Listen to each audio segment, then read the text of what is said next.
Hello, this is Mark Mitchell. Today we'll be looking at chapter 13, so I hope this video finds you well, and we'll go ahead and get started. But the things we're going to cover in the chapter today are all about education and schooling, and we'll see a lot of different aspects of that, and then how it relates to the work world and power, and how the work world has changed over time in the United States.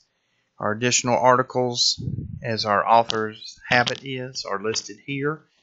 And a lot of those, again, are related to the chapter material in terms of education and schooling.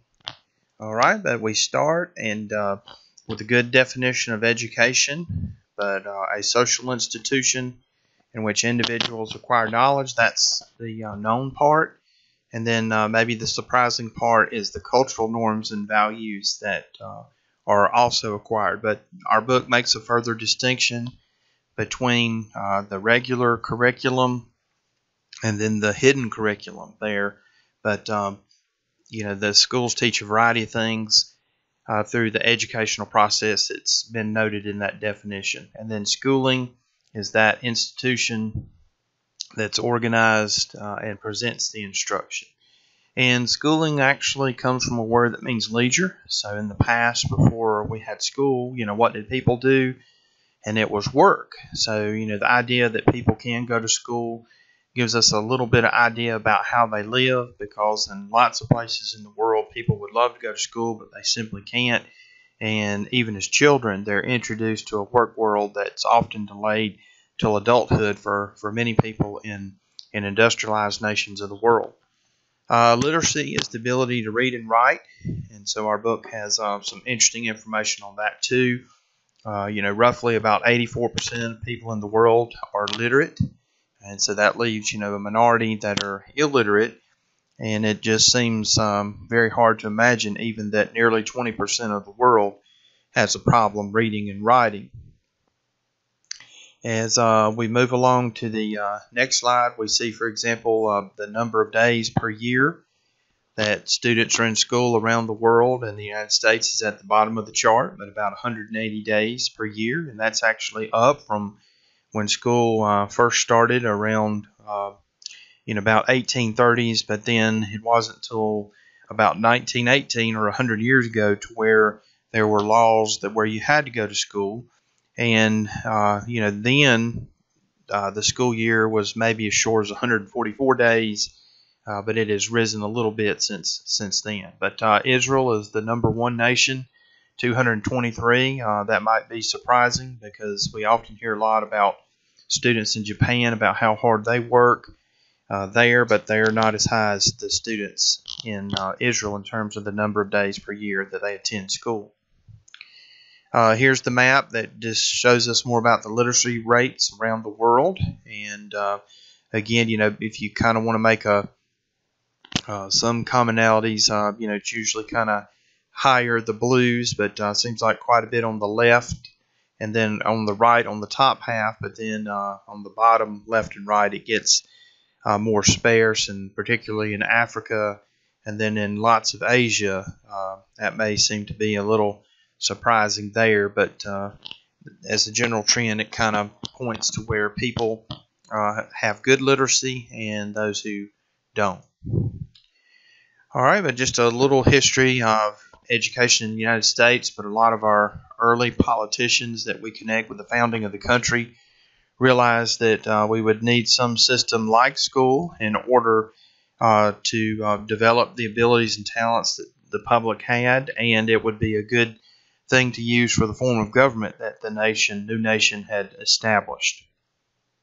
A lot of people also recognize that for the work world, you would have to have a literate workforce, and so that also comes into play. And there's many similarities in the school day and what school routines place upon students to get them used to the factory work and things of that nature that were in their future as adults. All right, but you can see at the beginning of education, it was not compulsory. And then there were certain groups that were allowed to go and certain that weren't. And then, in the 1800s, early 1800s, our book mentions common schools, or really what they mean, public schools emerged. And so taxpayer-funded schools in which all children really were to go. And the idea of school, and a lot of schools started out with religious and moral teaching. There's a noted history there that a lot of schools did have a religious background of some sort. And they also, again, not just the United States, but around the world, use schools to teach moral values. All right, so really in terms of what school accomplishes, what good is it for? And you'll notice jokingly that torture is not up here on the list, but all these things are made possible or helped. That's what students get, the benefit of schooling, and you can see a lot of these are related to job and careers, socialization, and bringing people together, and then as a form of childcare for other working adults and parents, their kids can be looked after in a sense while also gaining academic skills.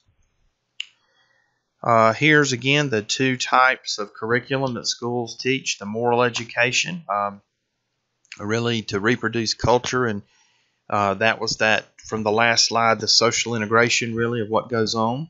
The hidden curriculum again tells you not about the school subjects, not about the so-called reading, writing, and arithmetic, but really other things that pertain to socialization and how people should behave as they get older. Those are the ideas of the hidden curriculum. So respecting adults, being on time, don't call on until you're spoken or recognized. You can raise your hand if you want to speak. These are all kind of ideas that you're supposed to pick up.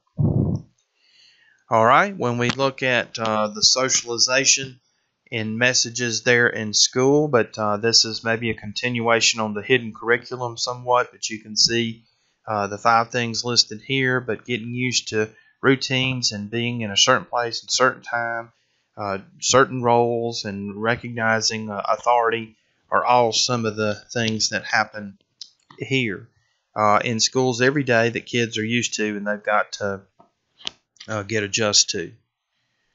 All right, but a lot of this revolves around conforming one's behavior and then also adapting to the culture in which you're in. The school tries to teach you that. Now, there are some mixed messages about socialization. Our book there on 331 mentions that, but it's the idea, whose values are really being taught when it comes to history or religion or sexuality. And you can make an argument that it's maybe not mainstream, but there's been lots of debates about what goes on in schools. And so we've already seen a chapter on religion, but a lot of religious teaching is held out of schools, and how did that come about? So those are some interesting questions about socialization and what type is considered proper versus off limits. We've already seen, I think, a couple from previous chapters, a couple graphs, but really the idea that education does pay off. And so we actually have a few graphs that demonstrate that. So it does lead to higher income, and it can impact social mobility, moving on upwards. So here, just a graph that really shows the more education one has, the more opportunity or likelihood that they are going to have a job that pays significantly more. One other thing that you can notice from the chart is that men are making more than women. So our book does address a little bit of those issues later in this chapter, as it has throughout the textbook with the idea of power. All right, and the point of our next graph here is just to show us is that people today, especially younger people, they're more educated than ever before in the United States, and so roughly a third of the population has a 4-year degree at least. Not a high school diploma, but a college degree. And so it also gives an interesting discussion on what would happen if everybody had a 4-year degree. And instead of making things better for everybody, that's probably not what would happen. If everybody had a 4-year degree, then you would need to get some education beyond that. It would probably depress wages a little bit. So although we see education as a way to make an equal opportunity, it depends on how many people do have that much education. All right, we can also, on our next slide, look at some of the structure and inequality in education.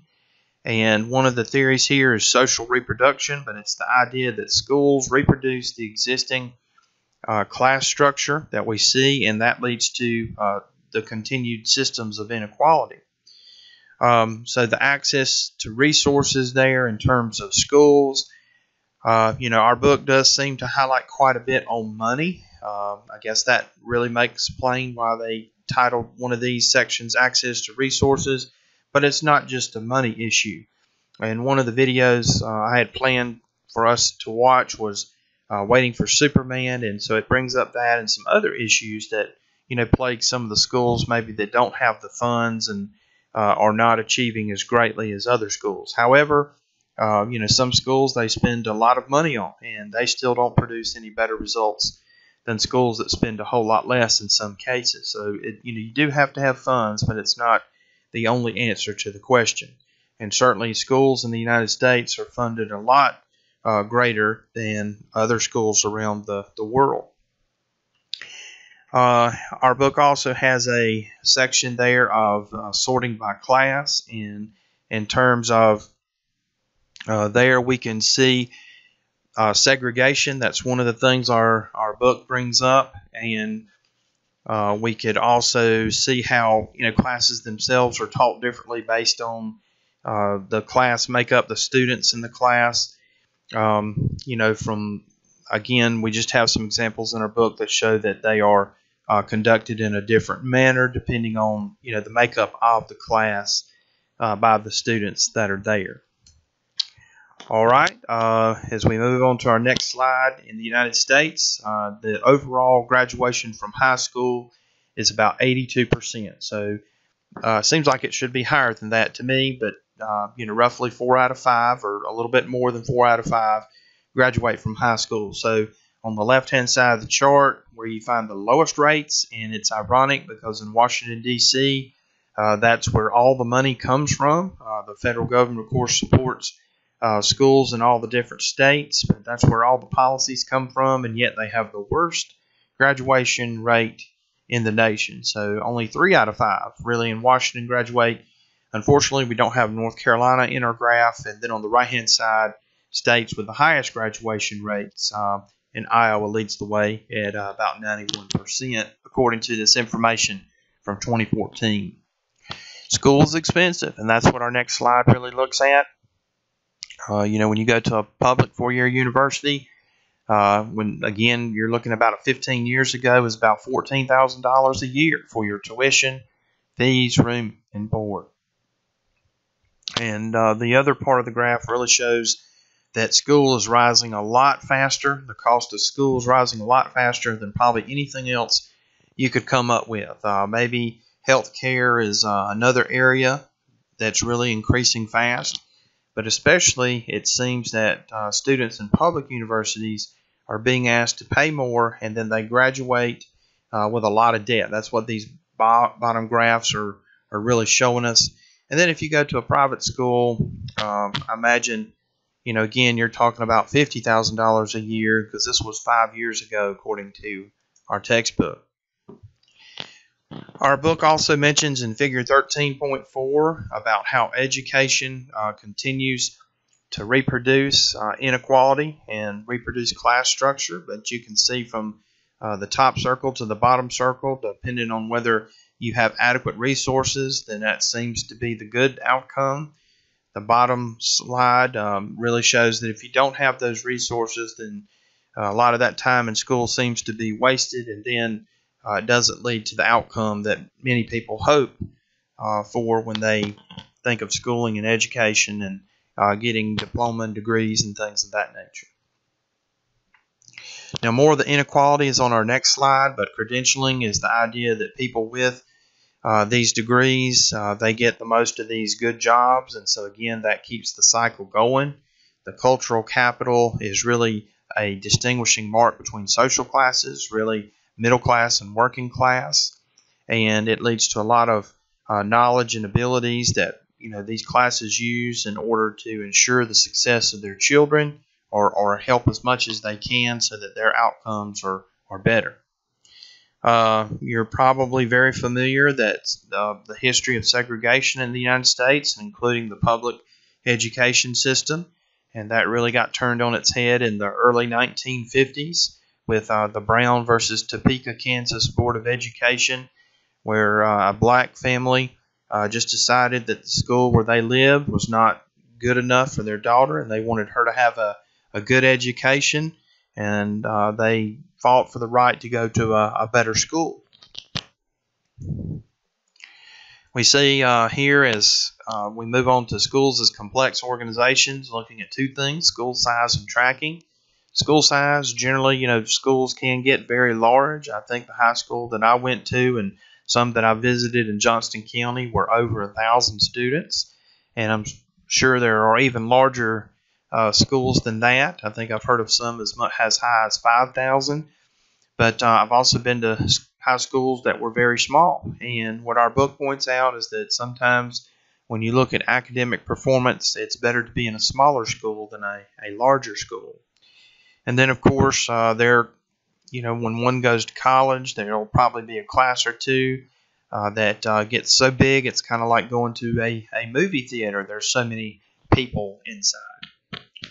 Tracking is the idea that we need a lot of different types of workers, from those that come from the highest social class down to the lowest, and that school prepares them all. And so different curriculum are designed for these different students in terms of the future roles that they're going to hold. Again, this is addressed in some of the videos, or at least one of the videos that I want to hopefully have for you as a resource, and you can view that yourself. As we move on there, we also see how the government has gotten into this in terms of trying to make sure every child has a good education. And so that started with the No Child Left Behind in 2001. And then in 2015, the Every Student Succeeds Act was really took over for the NCLB.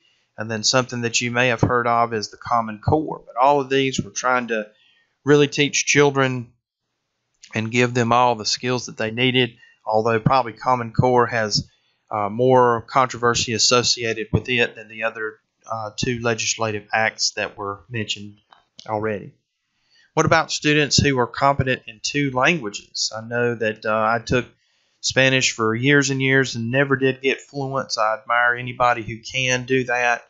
But what about a student who is bilingual and the advantages there? So a lot of the research says that any student who does are really fluent in another language says something about their intelligence, but yet there may be some tough parts about doing that on a daily basis, where at school you speak one language and then maybe at home another. All right, there is some debate. We've mentioned about schools not being adequately resourced, and that's where we see the idea of school choice and then sometimes charter schools. But the idea with charter schools is some of the rules can be relaxed if the grades are being made by students in school. And what if, for example, instead of having to go to a school that you live in the district, that you had a voucher or some sort of choice that you could go to any school within your district, you just had to present that voucher in order to go. That would maybe help schools increase their quality of instruction and teachers. But at the same time, you may have some opposition to that by labor unions and school boards and things like that really want to protect the schools, the teachers, and to make sure that school doesn't close. So there's a lot of good debate issues there. Something you may not have heard of is online courses that are called MOOCs, and that stands for Massive Open Online Courses. They're usually open to anybody around the world who can enroll in these non-degree programs, where you can see as our map presents, just shows people from all over who are interested in this type of presentation of classes.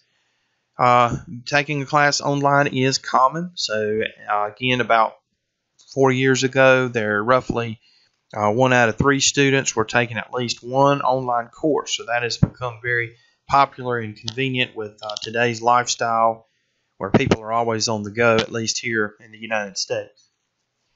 Have a short section there in our textbook about how work affects, or education affects, workplace structure and power. And so we start out there with status attainment, and it's the process by which people occupy a certain level in a social hierarchy. And our book makes reference to an article about a little over 50 years ago, but it was Blau and Duncan's American Occupational Structure. And what it looked at is how people did get these upper jobs of society, but found that factors such as your parents' education, race, where you lived, the community in which you lived, these were some of the major factors that were used to help determine a person's job earnings as they grew older and became an adult. There are some jobs that are perceived as better than others. People want to be. I think in the past, a lot of people wanted to be president. I know that's true of Bill Clinton and Barack Obama when they were younger. That's what they actually said they wanted to do. Maybe people wouldn't say that today. Our book in table 13.4, which we'll see in just a moment, just says a lot of people want to be a doctor or an officer, military officer, firefighter, or scientist. These are near the top of the most prestigious occupations according to the data, again, we have from 2014.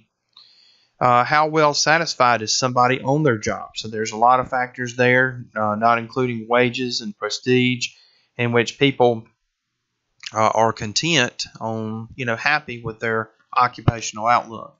So our next few charts just simply show average earnings for the different careers that people could have.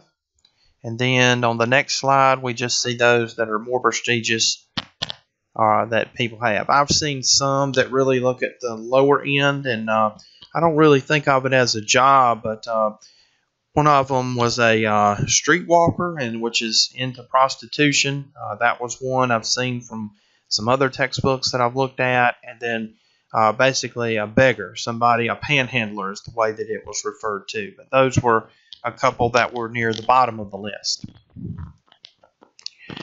All right, and something that definitely ties into employment and power and inequality is the gender gap at work. And our book just gives us a chart here, again, over getting close to a 60-year span, and shows the gap in earnings. And our book gives us some factors maybe to consider. There certainly could be some others in terms of, why this gap remains. It seems to be getting smaller all the time. But if you look about the middle of the chart, allocative discrimination is the idea that women are in lower paying jobs than men. That may explain some of this gap. Within job wage discrimination, that starts to draw a little more red flags, but that's with the same job, that there's a difference in pay for men and women. So I remember, I think it was a few years ago, but for the White House, they had basically men and women who were doing, some sort of speaking and defending the White House policies, but there was a pay gap between those two occupations. If you were a man, you made more. If you're a woman, you made less. Now, how would they justify that type of pay difference? I don't remember that ever being discussed. The final area to look at to explain the difference in earnings between men and women is valuative discrimination. And so what men do is generally seen as more valuable, and what women do is seen as less valuable. But all of this is in connection to that division of labor. So in terms of how men and women get the jobs that they do, and of course the pay. The comparable worth is the idea that an employer is going to set salaries for a job title based on their worth to the company, the organization, or the employer, regardless of these other factors such as is a man doing it or is a woman doing it. All right, and mentioned it before, but of course, if you want to look at this issue more, you can research it for yourself and maybe find some of these other factors. I don't think it's nearly as few of factors maybe as our book suggests. I wouldn't be surprised if Based off some things I've heard that there could be 10 to 15 to 20 factors that are responsible and why you have some of these pay differentials. Now, as we move on into the chapter, we see on the next slide that we see power on the job, and so we really look at the difference between owners and managers, and what they have is people who have considerably more power. Sometimes your owners don't even have to show up or be involved in the business that they actually own. The managers are connected to more day-to-day operation, and so we remember seeing Frederick Taylor in Scientific Management, where you're just really trying to be more productive and cut out waste and all of that. Professionals are your high-skilled employees, the highly educated employees who really don't need a lot of direct supervision, but are expected to get things done on their own, as compared to non-professional that our book really doesn't address, but where they are, constantly supervised and things of that nature. All right, so here's just a slide that really goes over what we just mentioned in the previous one about the sources of workplace power.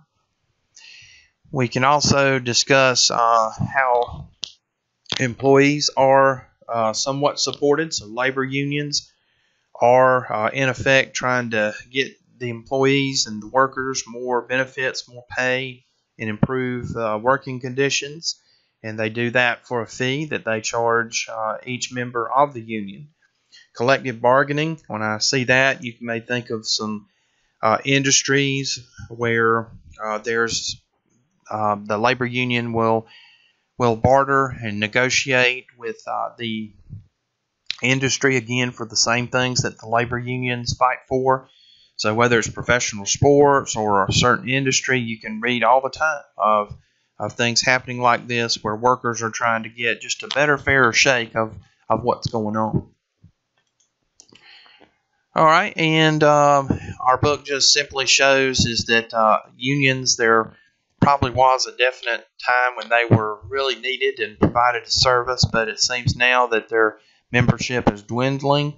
That's really what our book is showing us. It doesn't look too bad, but if we went back even earlier, we could probably see that a larger percentage of workers in the United States were members of union, whereas today they're not. All right, our book switches to workplace culture, and so one idea there is shop floor culture, but it's the idea of what you're used to as a worker, what daily behavior and life is like on the so to speak shop floor of your job. So may remind you of a lot of manufacturing jobs, but just when you're at work, how do you know how to do things and get things done? The formal and informal socialization, it might be a company offers training, maybe an orientation session or a peer monitoring program. Those would be more formal things that the company has set up. Informal socialization would be, for example, how you figure out how you do your daily job. So are you supposed to check your personal email at work? Should you have any of your personal possessions at your job? How do you refer to your boss? What should you wear? These are all informal socialization topics that we would need to address at some point. Emotional labor, managing feelings on the job. We had seen earlier in the book about an airline attendant who decided he had had enough and just really lost control and then quit shortly after. But it just says that a lot of times we have to learn how to act a different way when we're at work as compared to somewhere else, meaning home or otherwise. The world of work is changing, and so one of our last slides here in the chapter just looks at that in the United States, a lot of jobs are called precarious work, and that's where this type of work is uncertain, unpredictable, it's risky, and maybe people really go in and out fairly quickly.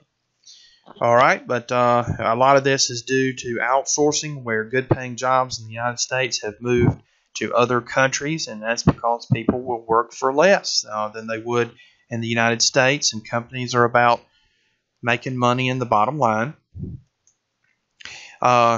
We can also see here on the last few slides as the chapters come to a close, just some points for reflection. So these are interesting. Maybe you may like some more than the others, but here's one. What should schools focus on? Should they spend most of their time on academic achievement or morality development? So that's an interesting question. And then some of the challenges that are still in effect for schools, how should they be addressed? And then there's one of the articles here that our slide follows up on, and then finally our review. So we have looked a lot about power and inequality. That's just one of the big things of our chapter. There's always three overriding concerns of culture, structure, and power in every chapter that we do, and so it's not too surprising to see some of those ideas reflected here in this slide. Well, I hope this has been helpful, and if I can do anything to help you further, please contact me. I hope you have a good day. Thank you.